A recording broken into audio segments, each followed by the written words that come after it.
الحمد لله وكفى والسلام على عباده الذين اصطفى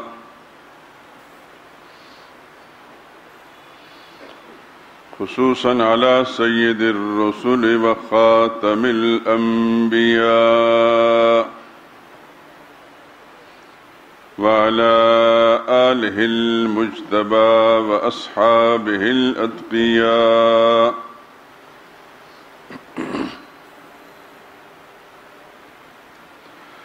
أما بعد فإن خير الحديث كتاب الله وخير الهدي هدي محمد صلى الله عليه وسلم وشر الأمور محدثاتها وكل محدثة بدعة وكل بدعة ضلالة وكل ضلالة في النار.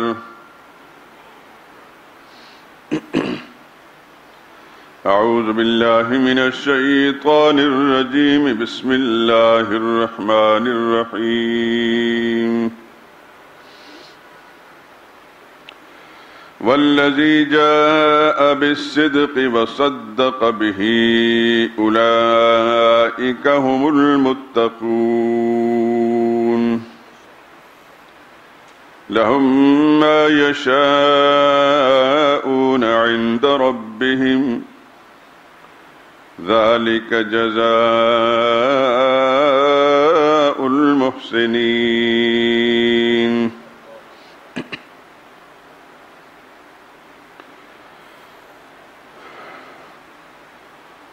اور جو شخص سچی بات لے کر آیا اور جس نے اس کی تصدیق کی وہی لوگ متقی ہیں. وہ جو چاہیں گے ان کے لیے ان کے پروردگار کے پاس موجود ہے اور نیکوکاروں کا یہی بدلہ ہے. سبحان ربک رب العزت عما یصفون وسلام علی المرسلین والحمد للہ رب العالمین.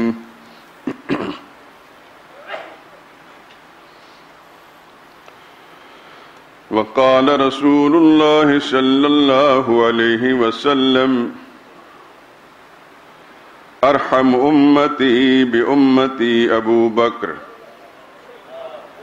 واشدهم فی امر اللہ عمر وأصدقهم حياء عثمان وأعلمهم بالحلال والحرام معاذ بن جبل وأفرزهم زيد بن ثابت وأقرأهم أبي بن كعب. ولكل أمة أمين وأمين هذه الأمة أبو عبيدة بن الجراح.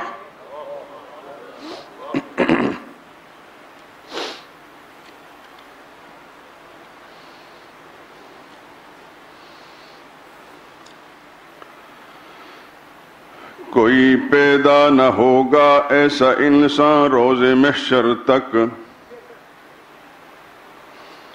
کوئی پیدا نہ ہوگا ایسا انسان روز محشر تک، سبھی اس کے مقلد ہیں عمر عثمان و حیدر تک. اسی کے ساتھ چل کر ہم اتر سکتے ہیں جنت میں. یہی جھرنا پہنچتا ہے محبت کے سمندر تک. جہاں جبریل بھی دستک نہ دے سکتا تھا بن پوچھے، اسی گھر میں چلا جاتا وہ دو عالم کے رہبر تک. جہاں جبریل بھی دستک نہ دے سکتا تھا بن پوچھے، اسی گھر میں چلا جاتا وہ دو عالم کے رہبر تک. میری نظریں بچھی ہیں اس کے رستے میں عقیدت سے، کھڑے ہیں با ادب جس کے لیے کرنوں کے لشکر تک.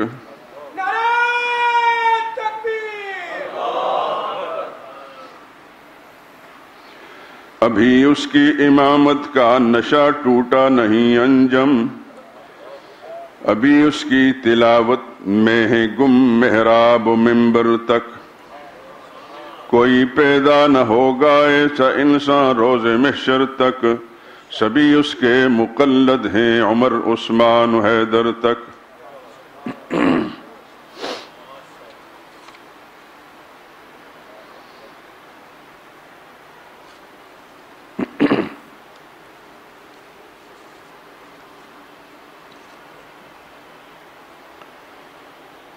بزرگان محترم، برادران عزیز،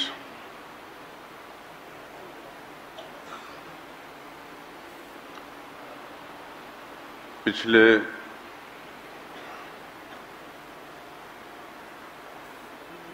چند خطبات جمعہ میں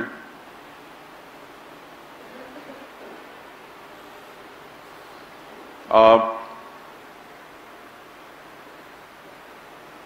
اس کائنات انسانی کے سب سے بڑے انسان انبیاء اکرام علیہم الصلاۃ والسلام کے بعد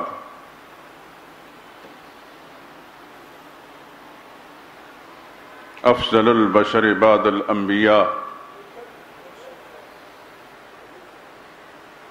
عالم البشر بعد الانبیاء، اشجع البشر بعد الانبیاء،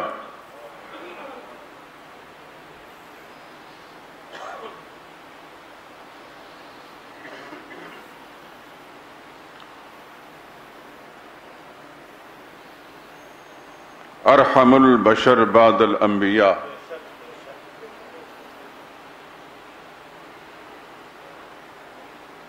جو نبی تو نہیں تھے، استعداد نبوت بتمام و کمال ان میں تھی، اگر رسول اللہ خاتم النبی نہ ہوتے تو وہ یقیناً نبی ہوتے۔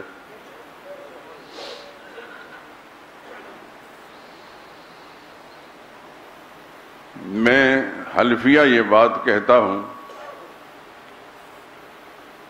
منبر پر بیٹھا ہوں، باوضو کتاب اللہ میرے سامنے ہے، اور اللہ سے عہد یہی کیا ہے اور رہے بھی، اور آخری سانس تک انشاءاللہ یہی رہے گا۔ میں نے انبیاء کے بعد جتنے بھی انسانوں کی زندگی کا مطالعہ کیا ہے، پوری دیانت اور امانت سے کہتا ہوں کہ ابو بکر جیسا انسان اللہ تعالیٰ نے پیدا ہی کوئی نہیں کیا۔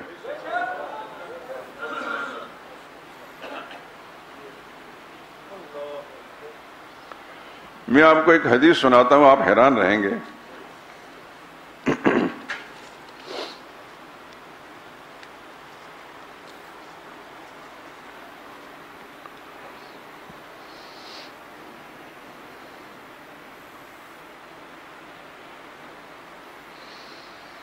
حضرت ابو ہریرہ راوی ہیں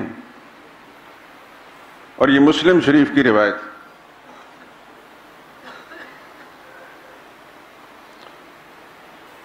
پچھلے جمعے سنانا چاہتا تھا لیکن وقت ختم ہو گیا۔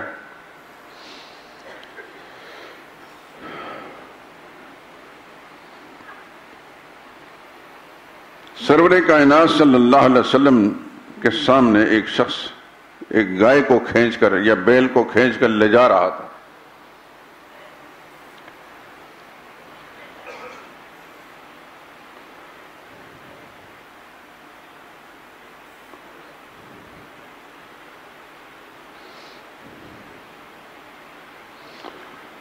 اور اس پر سوار ہو کر جا رہا تھا یا کوئی بوجھ لادا ہوا تھا۔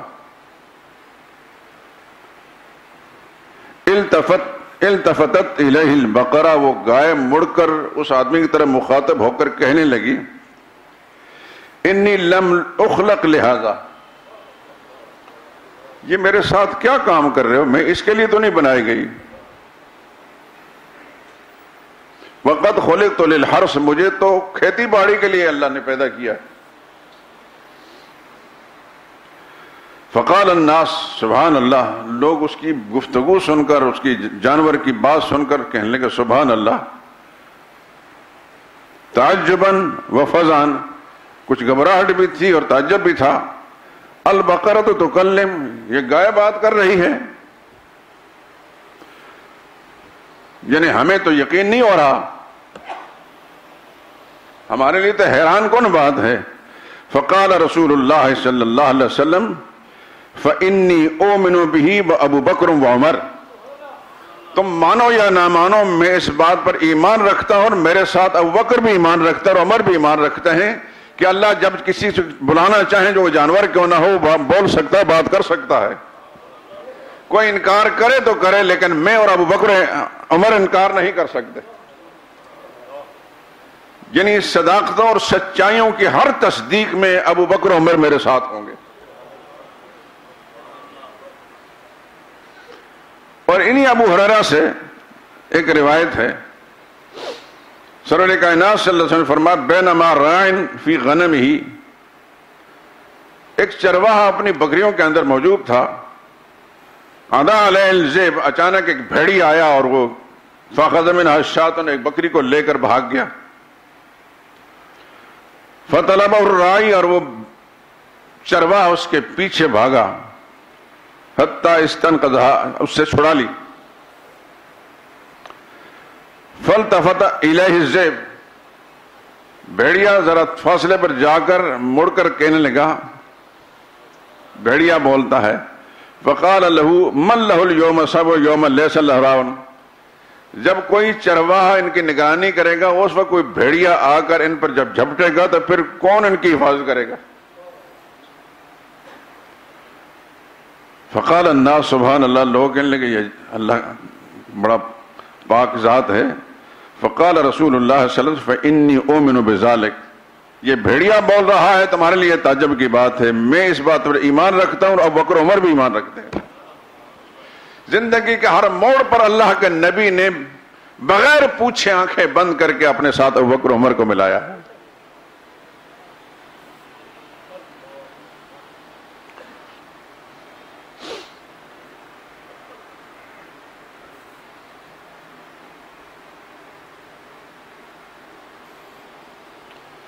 یوں تو فضائل مناقب اتنے زیادہ ہیں کہ اگر وہی سنایا جائے احادیث مبارکہ سے تو وہ پتہ نہیں کتنے دن لگ جائیں گے.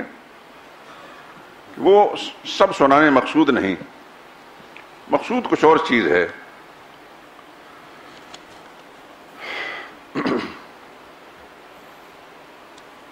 شاید اس سے پہلے، شاید نہیں بلکہ یقین میں سنا چکا ہوں کہ ابو بکر یعنی بکر کا باپ، نہ ان کا کوئی بیٹا بکر ہے نہ کوئی بیٹی، تو یہ ابو بکر کیسے ہو گئے؟ اس زمانے میں تو کنیت بیٹے یا باپ کی نسبت سے چلتی تھی، فلاں کا بیٹا ہے یا فلاں کا باپ ہے.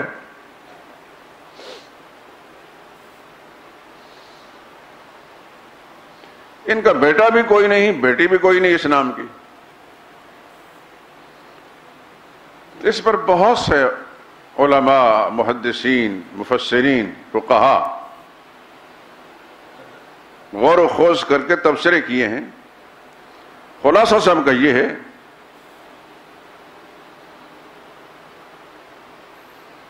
کہ ابو بکر اس شخص کو کہا جاتا ہے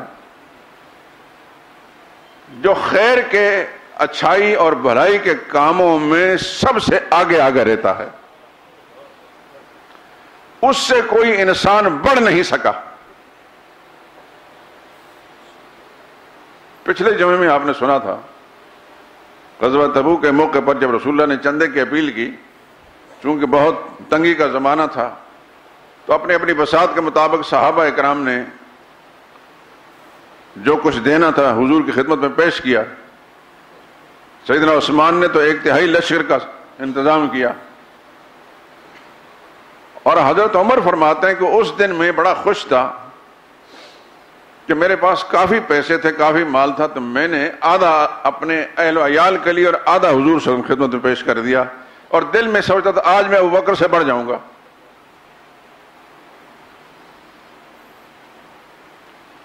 تھوڑی دیر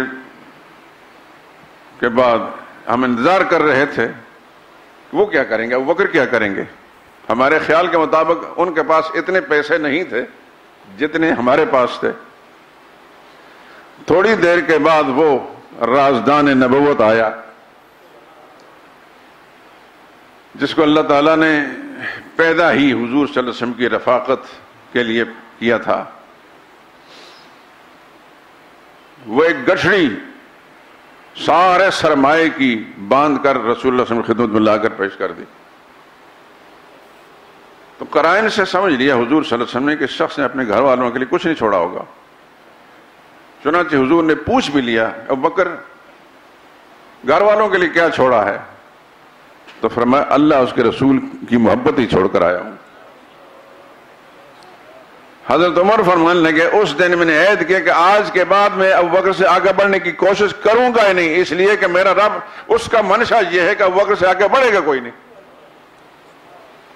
اللہ نے نہیں بڑھنے دینا ہی نہیں کسی. کون سا زندگی کا ایسا لمحہ ہے کہ کوئی شخص ابوبکر سے آگے بڑھا ہو؟ نبی کی زندگی میں ایسا کوئی ایک پل بھی نہیں دیکھا گیا. یہ الگ بات ہے کہ کوئی اس کو ظاہر نہ کرے، کتابوں کے سینے کے اندر یہ چیزیں محفوظ رہیں اور پبلک کے سامنے نہ آئیں، یہ الگ معاملہ ہے. لیکن جس نے بھی کتابوں کو کھنگالا ہے، دیکھا ہے، تو ایسا ہی پایا ہے کہ ابوبکر صدیق سے آگے کوئی نہیں بڑھ سکتا، نہ ہی منشا الہی ہے کسی کو بڑھنے دینے کی اجازت.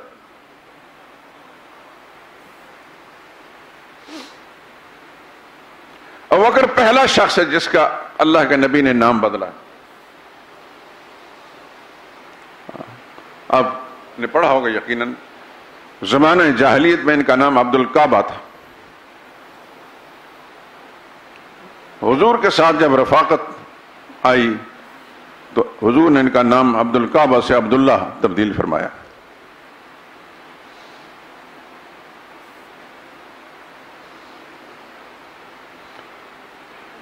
اور میں پہلے بھی سنا چکا ہوں کہ یہ صرف حضور صلی اللہ علیہ وسلم کے اعلان نبوت کے موقع پر ہی رسول اللہ کے ساتھی نہیں بنے، یہ بالکل بچپن سے رسول اللہ صلی اللہ علیہ وسلم کے ساتھی تھے. مکی زندگی میں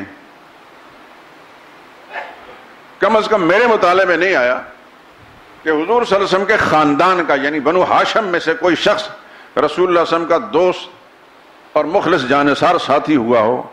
اگر ہم دیکھتے ہیں تو صرف ابوبکر کو ہی دیکھتے ہیں رضی اللہ تعالیٰ عنہ.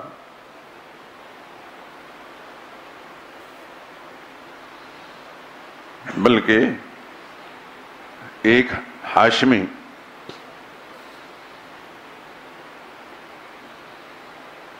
جن کا نام تو مغیرہ تھا لیکن کنیت اس کی ابو سفیان تھی، یہ رسول اللہ کے تایا زاد یعنی حضور صلی اللہ علیہ وسلم کے جو سب سے بڑے چچا تھے یعنی تایا، ان کے بیٹے تھے.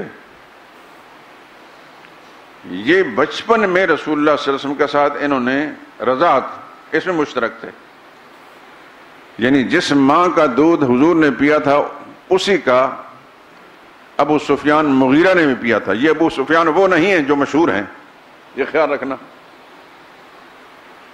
ہم لوگوں کی بے خبری اور ہماری جہالت سے یار لوگوں نے شاطر اور عیار لوگوں نے فائدہ اٹھاتے ہوئے اس مغیرہ کی، اس ابو سفیان کی غلطیاں ساری اس ابو سفیان اموی کے کھاتے میں ڈال دی،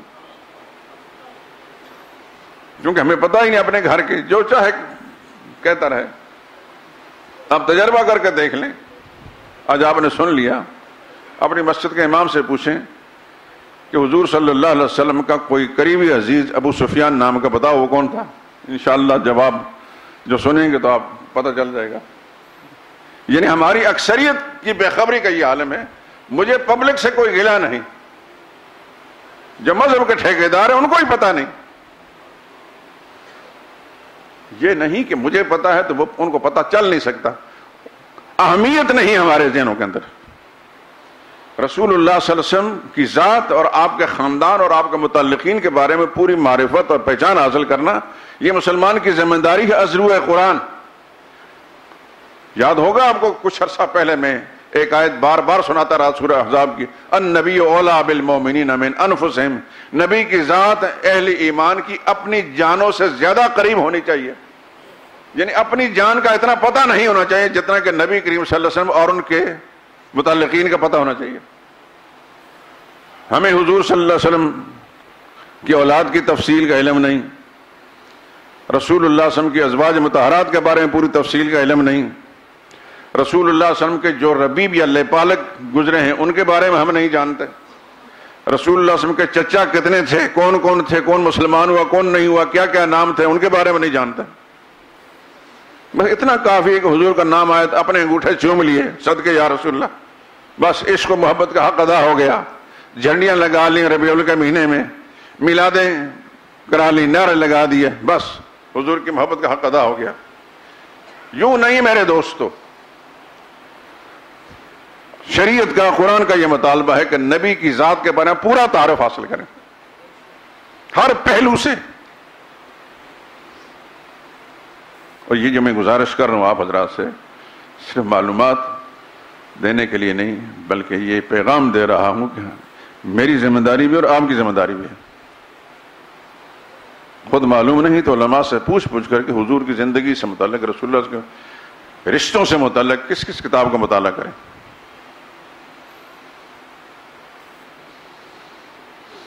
آپ بڑے حیران ہوں گے، اور حیرت مجھے بھی ہوئی جب میں کتاب مطالعہ کرتا ہوں، بڑی بڑی شخصیتیں، بڑے اونچے اونچے نام، وہ قداور شخصیتیں جن کو ہم دیکھتے ہیں جس طرح آسمان کی طرف تو پگڑی یا ٹوپی گر جاتی ہے، انہوں نے اتنی ناقص چیزیں اپنی کتابوں میں لکھی ہیں کہ سر پکڑے بیٹھ جاتے ہیں۔ نام نہیں لوں گا میں کسی کی تذلیل مقصود نہیں، مقصد یہ ہے کہ اتنی بے حسی، اتنی لاپرواہی رہی ہے، کسی نے کچھ لکھا ہے، کسی نے کچھ لکھا ہے، کسی نے کچھ لکھا ہے، حالانکہ اصل حقائق بنیادی کتابوں کے اندر موجود ہیں۔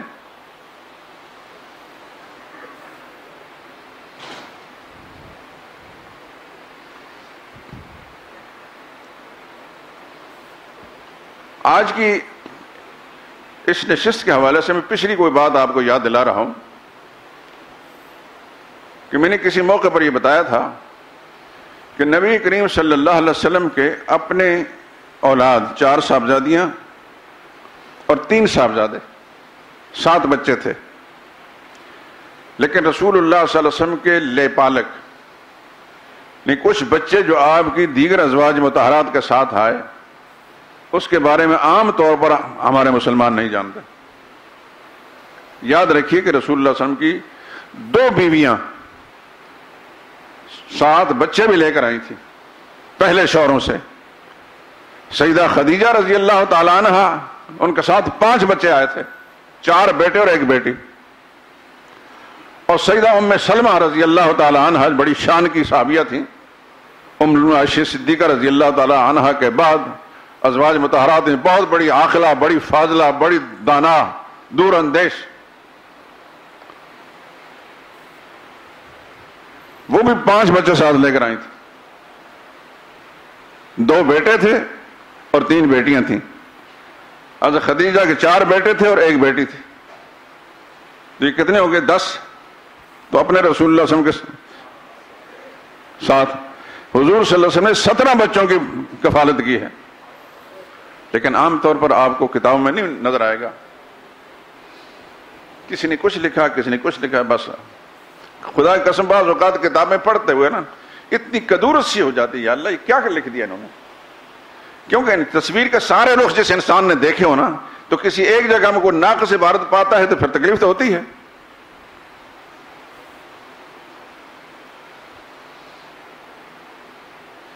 تو میں گزارش یہ کروں گا کہ آپ رسول اللہ صلی اللہ علیہ وسلم، دیکھیے ہم پابند ہیں اتباع رسول کے، اطاعت رسول کے پابند ہیں، یہ تقاضا ایمان ہے، اللہ کی طرف سے ہم پابند کیے گئے، یہ اللہ نے پابند کیا ہمیں، جس نبی پر ایمان لائے ہو اس کی اطاعت بھی کرنی ہے، اور اللہ کے نبی سے اعلان کروایا خود پروردگار، قل ان کنتم تحبون اللہ فاتبعونی، اگر تمہیں اللہ سے پیار ہے تو میری اتباع بھی کرنی ہوگی۔ اور اطیع اللہ و اطیع الرسول تو قرآن کریم میں جا بجا ہے. اللہ کے رسول کی اطاعت بھی کرنی ہے اور رسول کی اتباع بھی کرنی ہے. یعنی پوری زندگی رسول اللہ صلی اللہ علیہ وسلم کی اگر ہمارے سامنے نقشہ آئے گا تو پھر تبھی ہم اطاعت بھی کر سکیں گے اور اتباع بھی کر سکیں گے. ہر شعبہ زندگی کے اندر ہمیں حضور صلی اللہ علیہ وسلم کا اسوہ حسنہ ہمارے سامنے ہوگا. جب ہم نے سیکھا ہی کچھ نہیں تو پھر کیسے اطاعت کریں گے؟ ایک آدمی کو ایک راستہ معلوم نہیں، اس پہ کیسے چلے گا؟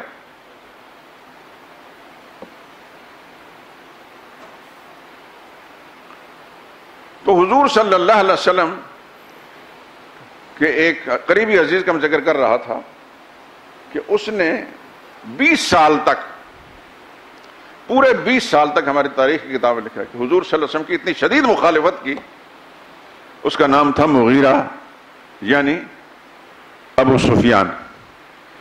یہ ابو سفیان اموی نہیں جو رسول اللہ کے سسر تھے، یہ ابو سفیان ہاشمی ہیں جو رسول اللہ کے تایازاد بھائی تھے اور حضور صلی اللہ علیہ وسلم کے یہ رضائی بھائی بھی تھے، رضاعت بھی تھی.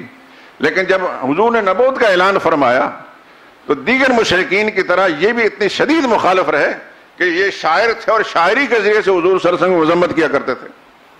پورے 20 سال تک رسول اللہ صلی اللہ علیہ وسلم کے سخت مخالف رہے. فتح مکہ کے موقع پر جہاں اور رسول اللہ صلی اللہ علیہ وسلم نے بعض گستاخوں اور بے ادب لوگوں کے بارے میں فرمایا تھا کہ فلاں آدمی وہ جہاں ملے اس کو قتل کر دیا جائے، یہ بھی انہیں میں شامل تھے. لیکن ان کی خوش نصیبی کہ سیدنا علی رضی اللہ تعالیٰ عنہ اور سیدنا عباس رضی اللہ تعالیٰ عنہ، حضرت عباس ان کے چچا تھے، حضرت علی چچا زاد بھائی تھے، ان کی کوششوں سے یہ بچ گئے. جب حضور صلی اللہ علیہ وسلم کے سامنے ان کو لایا گیا تو رسول اللہ نے رخ پھیر لیا. حضور کو یاد آیا کہ اس نے فلاں موقع پر میری توہین کی. لیکن بہرحال اللہ نے ان کو رحمت اللہ عالمین بنایا تھا. جب حضور کو یہ پتہ چلا کہ یہ ابو سفیان یعنی مغیرہ یہ کہہ رہے ہیں کہ اگر میری معافی نہ ہوئی تو میں اپنی ساری اولاد کو لے کر جنگل میں چلا جاؤں گا اور وہیں جا کر ہلاک ہو جاؤں گا. اللہ کے نبی کسی کی تباہی بربادی برداشت نہیں کرتے تھے. رسول اللہ صلی اللہ علیہ وسلم جو سراپا رحمت و شفقت تھے، آپ کو رحم آ گیا اور رسول اللہ صلی اللہ علیہ وسلم کے سامنے آئے تو حضور نے ان کی ساری غلطیاں معاف کر دیں اور وہ دار اسلام میں داخل ہوئے. اور اس کے بعد جب تک زندہ رہے اپنی پچھلی غلطیوں کی تلافی کرتے رہے، اپنی شاعری کے ذریعے سے رسول اللہ صلی اللہ علیہ وسلم کی مدح کرتے رہے. عرض کر رہا تھا کہ مجھے بنو ہاشم میں کوئی نمایاں شخصیت ایسی نظر نہیں آتی کہ حضور صلی اللہ علیہ وسلم بالکل ابتدائی دور کے اندر رسول اللہ صلی اللہ علیہ وسلم کی رفاقت اختیار کی ہو. اگر کوئی شخصیت نظر آتی تو اسے ابو بکر صدیق نظر آتی.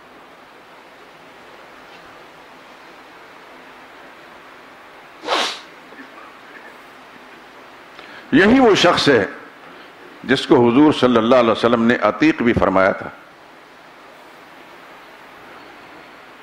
یعنی جس کو اللہ نے دوزخ سے رہائی کا پروانہ دے دیا. نبی کی زبان سے ابو بکر صدیق کو یہ لفظ عتیق ملا. صدیق بھی ملا اور عتیق بھی ملا. صدیق تو اس لیے کہ ہر بات میں تصدیق کرنے والے.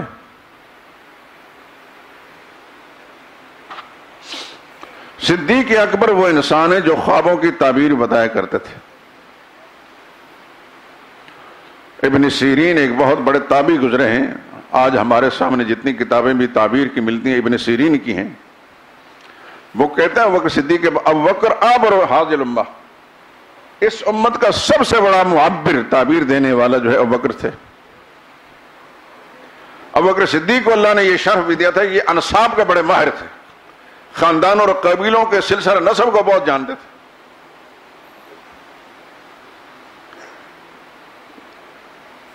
اسی طریقے سے زمانہ جاہلیت میں قریش کے یہ جج تھے، یعنی جہاں کوئی جھگڑا ہو جاتا تو جھگڑوں کے فیصلے کرنا، کسی نے اگر کسی کو قتل کر دیا تو اس کی دیت کا فیصلہ کرنا. جہاں بکر صدیق فیصلہ کر لیتا تو سارے قریش جو ہے مان جایا کرتے تھے کہ سب سے زیادہ قابل اور لائق انسان نے فیصلہ کر دیا. اب یہ جتنے جسے میں اشارہ ذکر کر رہا ہوں عام طور پر کتابوں میں نہیں نظر آئیں گے. اخبارات کے اندر جو صفحے کالے کر دیتے ہیں نمبر بنانے کے لیے، اس میں بھی ایک یوں سمجھے کہ مکھی پہ مکھی ماری جاتی ہے. چند مشہور باتیں جو ہیں لے کر وہ ہر سال ہمیشہ کے لیے وہی ممبر و محراب سے بھی آوازیں اٹھتی ہیں تو وہ اس کو نقل کر دیتے ہیں. لیکن جو مخفی گوشے ہیں اس عظیم الشان انسان کی زندگی کے، اس کو کوئی نہیں چھیڑتا.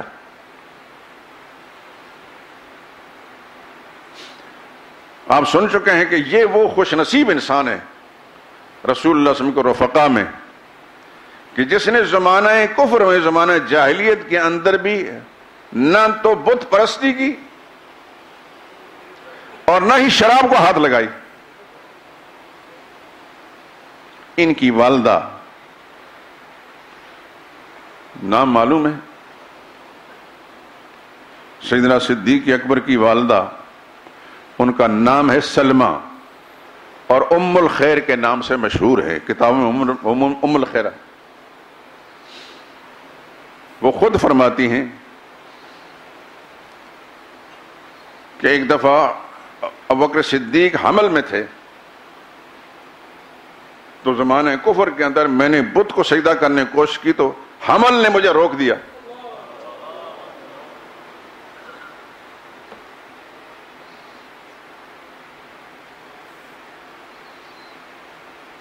اور غیب سے آواز آئی، یا امت اللہ علی التحقیق ابشری بالولد العتیق اسمہ فی السماء صدیق بمحمد صاحب و رفیق. اے اللہ کی بندی، تمہیں بشارت اور خوشخبری سنائی جاتی ہے کہ تیرے پیٹ کے اندر ایک اللہ کا وہ بندہ ہے جس کو اللہ نے جہنم سے رہائی کے فیصلے پہلے سے کر دیے ہیں. اس کا نام آسمانوں میں صدیق ہے، وہ محمد رسول اللہ صلی اللہ علیہ وسلم کے رفیق و ساتھی بنیں گے.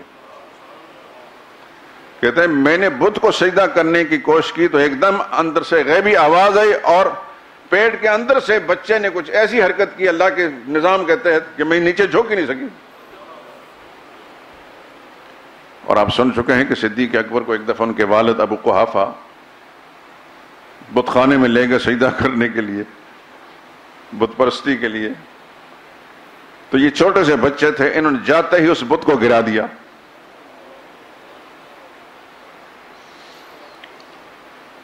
تو باپ چونکہ مشرک تھے، انہوں نے ایک تھپڑ رسید کیا اور واپس آ کر کہا آج تمہارے بیٹے نے یہ کارنامہ سمجھا، ہمارے حضرت صاحب کو گرایا.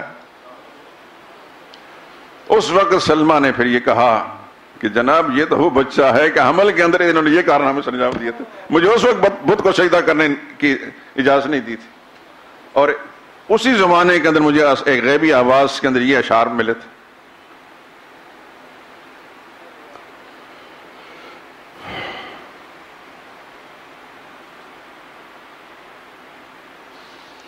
ابوبکر صدیق بعثت سے پہلے بھی رسول اللہ صلی اللہ علیہ وسلم کے رفیق اور ساتھی تھے. مورخین نے سیرت نگاروں نے لکھا ہے ابوبکر صدیق اس وقت بھی رسول اللہ صلی اللہ علیہ وسلم کے ساتھی تھے جبکہ حضرت علی پیدا ہی نہیں ہوئے تھے. اور مزے کی بات یہ ہے کہ ابوبکر صدیق کا گھر اس محلے میں تھا مکہ معظمہ میں جس محلے میں حضرت خدیجہ کا گھر تھا. تو ابوبکر صدیق نے یہ تحریک چلائی تھی حضور صلی اللہ علیہ وسلم کا حضرت خدیجہ کے ساتھ نکاح کرنے، اور بالآخر اس میں کامیابی مل گئی.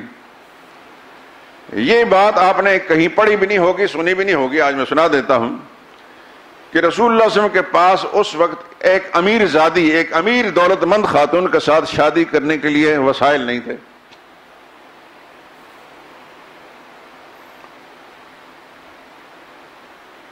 وہ بڑی امیر زادی تھیں، آپ سن چکے ہیں، ایک بڑے تاجر کی بیٹی تھیں.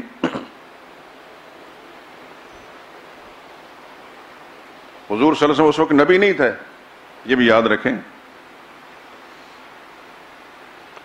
15 سال بعد میں نبوت ملی ہے. رسول اللہ صلی اللہ علیہ وسلم کی عمر مبارک اس وقت 25 سال تھی اور 40ویں سال میں جا کر رسول اللہ کی نبوت ملی ہے.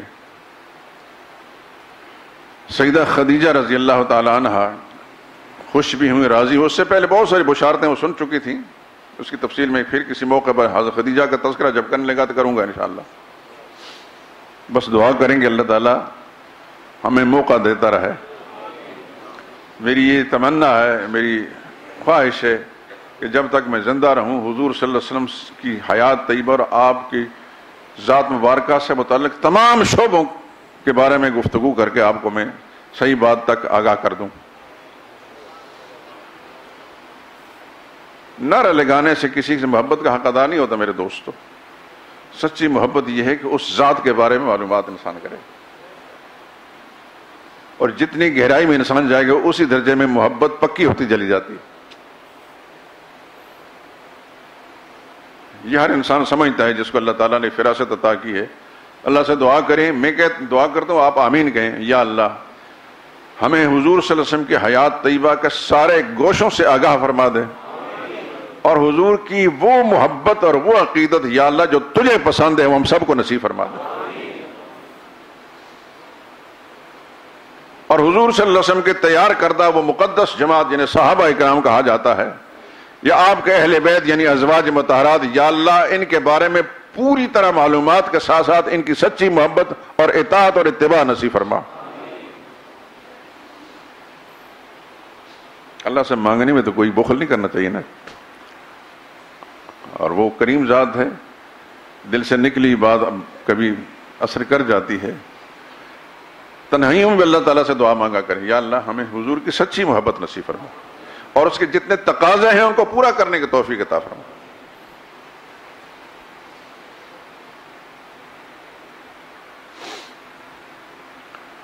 تو ابوبکر صدیق رضی اللہ تعالیٰ عنہ کی تحریک سے شادی کا انتظام ہونے لگا، لیکن رسول اللہ صلی اللہ علیہ وسلم کے پاس وسائل نہیں تھے.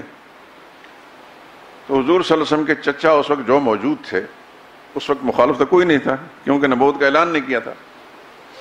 اس وقت ابو لہب بھی مخالف نہیں تھا، ابو طالب بھی تھے، حضرت عباس اور حمزہ یہ رسول اللہ صلی اللہ علیہ وسلم کے عمر کے قریب قریب ہیں. حضرت حمزہ تھوڑے سے زیادہ بڑے ہیں، حضرت عباس چھوٹے ہیں، حضور صلی اللہ علیہ وسلم کی عمر کے قریب ہیں لیکن ہیں تو چچا. تو آپ اندازہ کریں کائنات انسانی کے اس خوشبخت انسان کی. کہنے لگے کہ فکر کرنے کی ضرورت نہیں. حضور کو مخاطب کر کے کہنے لگے آپ کے دادا بزرگوار یعنی عبد المطلب مجھے اپنی زندگی آخری سانسوں کے اندر 1000 دینار کی تھیلی دے گئے تھے اور ایک اعلیٰ قسم کا جوڑا بھی دے گئے تھے، وہ میں آپ کو پیش کرتا ہوں.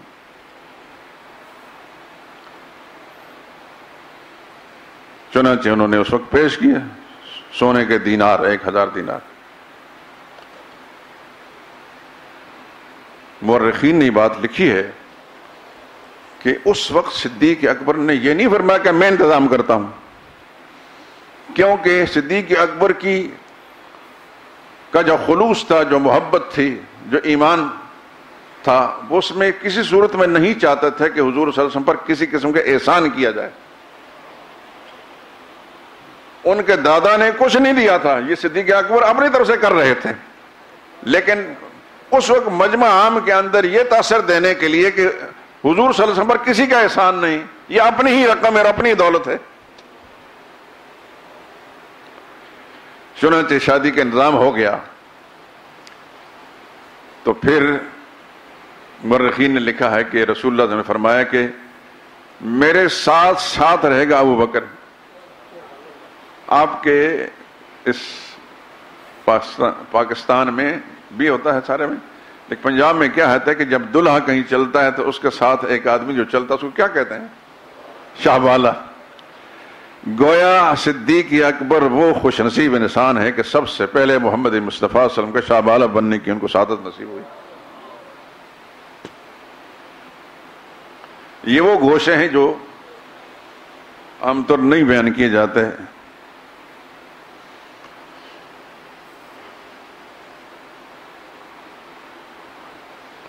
جس وقت رسول اللہ صلی اللہ علیہ وسلم کی نبوت کا اعلان ہوا تو حضرت خدیجہ رضی اللہ تعالیٰ عنہ ورقہ بن نوفل جو ان کے عزیز تھے ان کے پاس گئیں اور صدیق اکبر کو بھی بھیجا، جائیں آپ بتائیں محمد مصطفیٰ صلی اللہ علیہ وسلم کے بارے میں کہ ان کو اس قسم کی اطلاعات آ رہی ہیں، تو یہ کیا ہے؟ ورقہ بن نوفل عیسائی تھے، یعنی سابقہ کتابوں کے عالم تھے، ان کو وہ موقع ملا نہیں تھا رسول اللہ صلی اللہ علیہ وسلم پر ایمان لانے کا، لیکن یہ تھے زمانے جاہلیت کے اندر بھی موحد، یعنی کبھی اس نے شرک نہیں کیا، جس طرح صدیق اکبر نے کبھی شرک نہیں کیا، ورقہ بن نوفل نے بھی نہیں کیا، لیکن وہ سابقہ کتب کے عالم بھی تھے۔ جب ان کے سامنے جا کر ساری صورت بیان کی، کہنے لگے کہ یہ جو کچھ بیان کیا جا رہا ہے میں اپنی سابقہ کتابوں کی تعلیم کے مطابق جانتا ہوں کہ اس امت کے اندر آخر زمانے میں خدا نے ایک نبی پیدا کرنا ہے، یہ ساری صفتیں سچے نبی کی ہیں۔ اور پھر کوئی لمحہ ایسا نہیں آیا کہ جب رسول اللہ صلی اللہ علیہ وسلم نے اعلان نبوت فرمایا ہو تو ابوبکر صدیق ساتھ نہ ہو۔ آپ سن چکے ہیں کہ ابوبکر وہ پہلا انسان ہے کہ رسول اللہ صلی اللہ علیہ وسلم کے ساتھیوں میں کہ جس نے ذاتی کوشش کر کے بیت اللہ کے اندر، رسول اللہ نے فرمایا بھی تھا کہ ابھی ہم تھوڑے ہیں، یہ سارا قریش کا طبقہ جو ہمارا دشمن مخالف ہے، فرمایا کوئی فکر کرنے کی بات نہیں، سب سے پہلے بیت اللہ میں خطبہ دینے والا، اللہ کے توحید کا پیغام سنانے والا صدیق اکبر، اور سب سے پہلے مار کھانے والا وہ ابوبکر صدیق ہے۔ میں اس لیے شروع میں اشجع الناس، سب سے بڑا دلیر اور بہادر انسان، جہاں کوئی شخص ہمت نہیں کر سکتا تھا، رسول اللہ کے اپنے خاندان ہاشم میں سے کوئی شخص ہمت نہیں کر سکتا تھا، کوئی دوسرے شخص نہیں کر سکتا تھا، ابوبکر صدیق نے ہمت کی، مار کھا لی، بے ہوش ہو گئے، زخم سے چور چور ہو گئے، لیکن اپنے موقف سے پیچھے نہیں ہٹے۔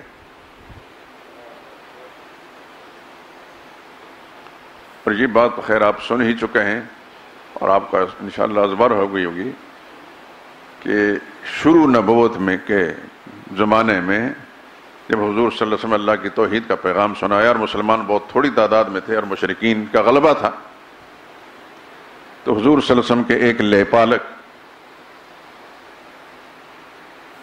سیدہ خدیجہ رضی اللہ تعالی عنہا کے پہلے شوہر سے ایک صاحبزادہ، ایک فرزند، ایک مومن کامل، رسول اللہ کے ربیب، رسول اللہ کے لے پالک حضرت حارث بن ابی حالہ رضی اللہ تعالی عنہ، یہ حضور صلی اللہ علیہ وسلم کی حمایت کے اندر آپ کو بچاتے بچاتے بیت اللہ کے اندر ان کو شہید کر دیا گیا۔ یہ پہلے شہید ہیں اسلام کے اندر۔ اس موقع پر ہمیں بنو ہاشم کے اندر کوئی شخص ایسا نظر نہیں آتا کہ حضور صلی اللہ علیہ وسلم کو بچانے کے لیے آگے بڑھا ہو۔ نہ چچاؤں میں کوئی نظر آتا ہے، نہ چچا زادوں میں سے، حالانکہ جو حارث تھے حضور صلی اللہ علیہ وسلم کے تایا، اس کے کئی بیٹے تھے، 5 کو تو اللہ تعالیٰ نے بعد میں ایمان کے دولت سے مالا مال بھی کیا، اور ان کے جتنے بیٹے تھے وہ سب حضور صلی اللہ علیہ وسلم سے عمر میں بڑے تھے، چونکہ وہ بہت بڑے تھے آپ کے تایا۔ ان کی وفات بھی اس وقت ہوئی تھی کہ رسول اللہ اس وقت پیدا بھی نہیں ہوئے تھے،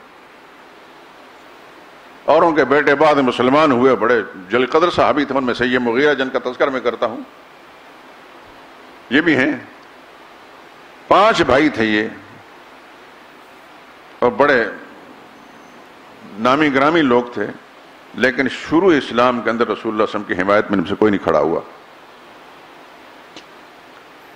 ابو طالب کے بیٹوں میں سے کوئی ہمیں نظر نہیں آتا، نہ طالب نظر آتا ہے، نہ عقیل نظر آتا ہے، نہ جعفر نظر آتا ہے، نہ حضرت علی نظر آتے ہیں، کیونکہ حضرت علی رضی اللہ تعالیٰ عنہ جب حضور صلی اللہ علیہ وسلم نے نبوت کا اعلان کیا تو اس وقت 10 سال کے تھے۔ ان کے ایمان کا تذکرہ تو ہر کتاب میں ذکر کیا جاتا ہے، لیکن رسول اللہ صلی اللہ علیہ وسلم کی حمایت کا تذکرہ کہیں بھی نہیں ہوتا، ہے بھی نہیں۔ ایک اس طرح دیگر قبائل کے لوگ جو ہیں، کوئی شخص بھی حضور صلی اللہ علیہ وسلم کی حمایت میں نہیں ہے، اگر کوئی شخص کھڑا ہے تو صرف ابوبکر صدیق کھڑا ہے۔ اور آپ سن چکے ہیں، اور آپ پھر میں دہرا دیتا ہوں کہ جب ان کو مارا گیا، اتنا مارا گیا کہ ان کے ناک بالکل چہرے کے ساتھ مل گئی اور شکل نظر نہیں آ رہی تھی کہ ناک کہاں ہے اور چہرہ کہاں ہے، اور ان کو بے ہوشی کی حالت کے اندر اٹھا کر گھر لے گئے ان کے قبیلے کے لوگ، ابوبکر صدیق کا قبیلہ بنو تیم تھا، سارے تیمی اکٹھے ہو گئے، ان کو اٹھا کر لے گئے اور غصے سے لال پیلے ہو رہے تھے، کہنے لگے اگر یہ ہمارا آدمی مر گیا تو پھر ہم انتقام لیں گے جس نے مارا۔ ابوبکر صدیق کو جب ہوش آئی تو سب سے پہلا جملہ جو ان کی زبان سے نکلا کہ میرے آقا کا کیا حال ہے صلی اللہ علیہ وسلم و رضی اللہ تعالیٰ عنہ۔ تو تیمی لوگ جو اس وقت مسلمان نہیں ہوتے کہنے لگے کہ یہ ہوش میں ہے تو کیا ہے، انہی کی وجہ سے تمہارا یہ حال ہوا، پھر ان کا حال پوچھ رہے ہو تم۔ ماں نے گھر والوں نے کچھ کھانے کے لیے دیا تو کہنے واللہ لا اذوق، قسم کھا کر خدا کی قسم کچھ نہ پیوں گا نہ کھاؤں گا جب تک اپنے آقا محمد مصطفیٰ صلی اللہ علیہ وسلم کو دیکھ نہ لوں۔ ایسا بھی عاشق جانصار کس نے دیکھا ہے؟ زندگی اور موت کی کیفیت میں مبتلا ہے اس وقت، لیکن پھر بھی رسول اللہ صلی اللہ علیہ وسلم کا پوچھ بھی رہا ہے اور کھا پی نہیں رہا جب تک حضور کو دیکھوں گا نہیں، کچھ کھاؤں پیوں گا نہیں۔ ایسا بھی دنیا میں کس نے عاشق جانصار دیکھا ہے؟ یہی وجہ ہے کہ بعد کے زمانے میں کوئی موقع ایسا نہیں آیا کہ حضور صلی اللہ علیہ وسلم نے 100% ابوبکر صدیق کا ساتھ نہ دیا ہو۔ بڑے بڑے صحابہ کو ڈانٹ دیا، یہ میرا وہ ساتھی ہے، تم سب نے انکار کیا تھا، اس نے اقرار کیا تھا، مجھے مانا تھا، اس نے اپنا مال مجھ پر خرچ کر دیا،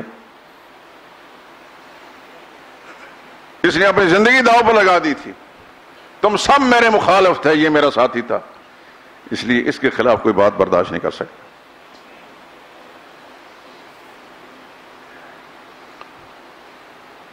اور جب ان کا انتقال ہونے لگا انہوں نے سیدنا علی رضی اللہ تعالیٰ عنہ کو فرمایا کہ جب میری روح پرواز کر جائے تو نیا کفن نہیں پہنانا، پرانا کپڑا کافی ہے، نئے کپڑوں کی اور زندہ انسانوں کی ضرورت ہوتی۔ ایسا بھی انسان۔ اور پھر کہا کہ اے علی، جس ہاتھ سے آپ نے رسول اللہ صلی اللہ علیہ وسلم کو غسل دیا تھا اسی ہاتھ سے مجھے غسل دینا۔ عاشق کیسا ہو؟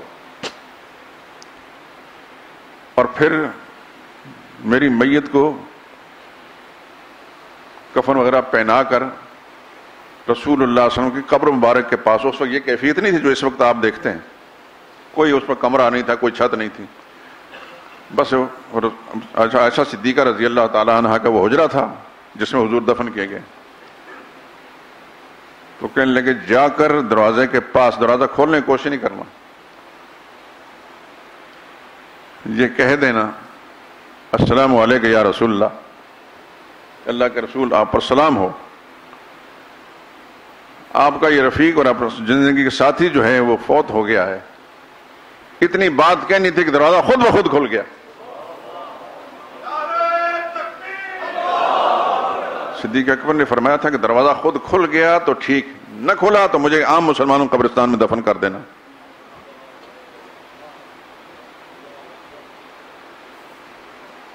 کس کس خوبی کا ذکر کریں؟ میں نے کہا تھا نا، بچپن میں بھی ساتھ تھے، لڑکپن میں بھی ساتھ تھے، سفر میں بھی ساتھ تھے، حضر میں بھی ساتھ تھے، مکہ میں بھی ساتھ تھے، غار میں بھی ساتھ تھے، مدینہ میں بھی ساتھ تھے، مزار میں بھی ساتھ ہیں، اور حضور صلی اللہ علیہ وسلم کل جنت میں ہم اکٹھے ہی رہیں گے۔ میں نے سنایا تھا آپ کو مجد الفسانی رحمۃ اللہ تعالیٰ کی بات کہ اللہ تعالیٰ نے مجھ پر یہ بات منکشف فرمائی ہے، سارے صحابہ اکرام جنت کے اندر اس شہر میں ہم شہر ہوں گے جو جنت میں اللہ نے بسایا ہے اہل ایمان کے لیے اور صحابہ کے لیے خاص طور پر، لیکن ابوبکر اس بلڈنگ میں ہوں گے جس بلڈنگ میں محمد مصطفیٰ صلی اللہ علیہ وسلم اللہ نے رکھنا ہے۔ کتنا بڑا مقام ہے۔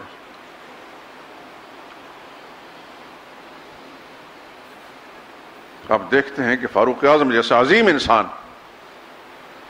کسی بھی موقع پر ان کا مقابلہ نہیں کر سکا، چاہنے کے باوجود بھی۔ سنا ہے میں نے کہ عائشہ صدیقہ رضی اللہ تعالیٰ عنہ رات آسمان کے ستارے چمک رہے تھے، حضور کے پاس بیٹھی تھیں، ستاروں کو دیکھ کر پوچھنے لگے یا رسول اللہ ان ستاروں جتنی نیکیاں بھی کسی کی ہیں؟ خیال یہ تھا کہ شاید میرے ابا کا ذکر کریں گے. حضور نے فرمایا عمر کی نیکیاں اس سے زیادہ ہیں. عمر کوئی معمولی انسان تو نہیں تھے. کہنے والے محمد مصطفیٰ صلی اللہ علیہ وسلم ہیں، کوئی عام آدمی بھی نہیں کہ جذبات میں آ کر کوئی بات کہہ دی. وہاں جذباتی معاملہ نہیں تھا، وہاں سچائیاں تھی. جس زبان پر ہمیشہ اللہ کی وحی چلتی تھی سچائی تھی، وہاں مبالغہ رائی کی کوئی بات نہیں تھی.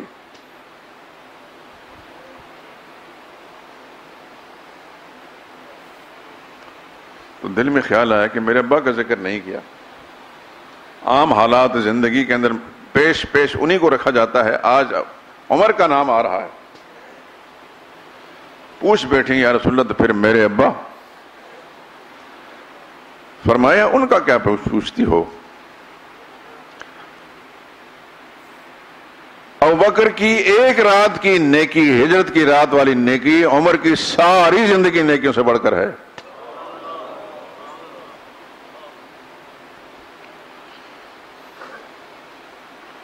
میں جو ذکر کر رہا ہوں آپ کے سامنے، میں حلفیہ کہتا ہوں، اللہ کی کتاب میرے سامنے ہے. جو میں ان کا تذکرہ کرتا ہوں تو اللہ تعالیٰ میرے دل میں ان کی محبت، ان کا پیار اور ڈال رہا ہے.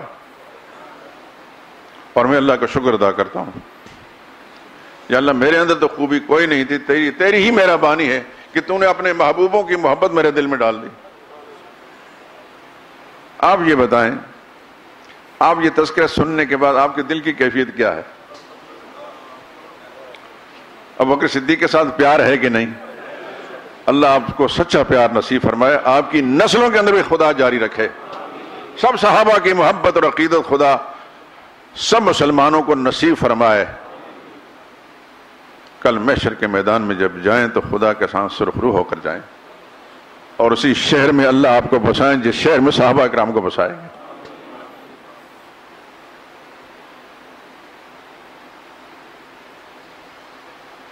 عربی کا ایک شاعر ہے،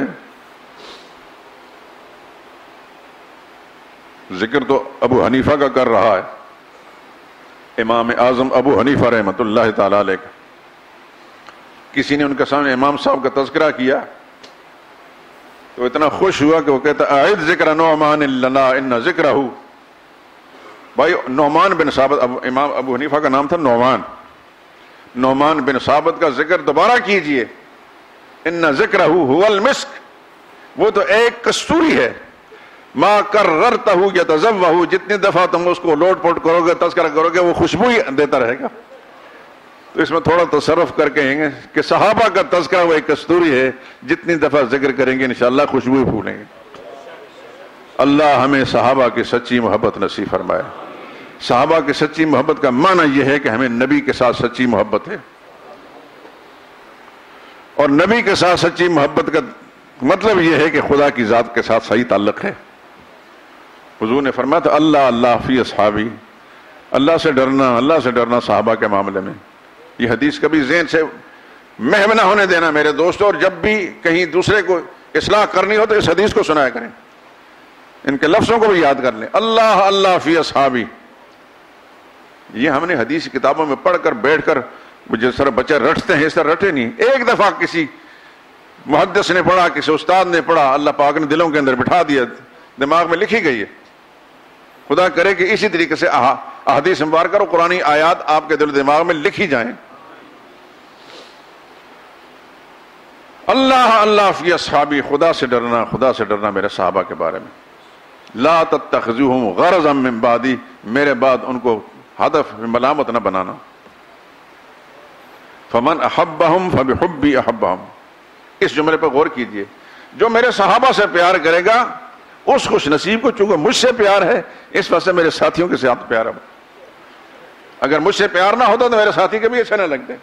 ومن ابغضہم فببغضی ابغضہم، جو ان سے بغض رکھے گا، کدورت اور بیر رکھے گا تو اس بد نصیب کو مجھ سے بیر ہے، اس لیے میرے ساتھی اچھے نہیں لگتے. یہ ایک معیار ہے، کسوٹی ہے دوستوں ایمان کو پرکھنے کی کہ حضور سے کس کو محبت ہے. حضور سے محبت اسی کو ہے جس سے صحابہ سے محبت ہے، اور جس سے صحابہ سے پیار نہیں اس کو حضور سے پیار نہیں، کچھ بھی کر لے. یہ معیار اللہ کے نبی نے خود بیان فرمایا. دعا کیا کریں، اس طرح کی باتیں جب سنیں نا دل میں دعا، یا اللہ ہمیں بھی حضور کی سچی محبت نصیب فرما اور اس محبت کے لیے جتنے تقاضے ہیں پورا کرنے کی توفیق دے دے۔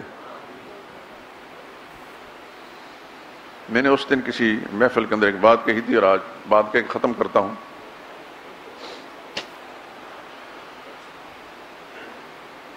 یہ عقیدے کی بات ہے،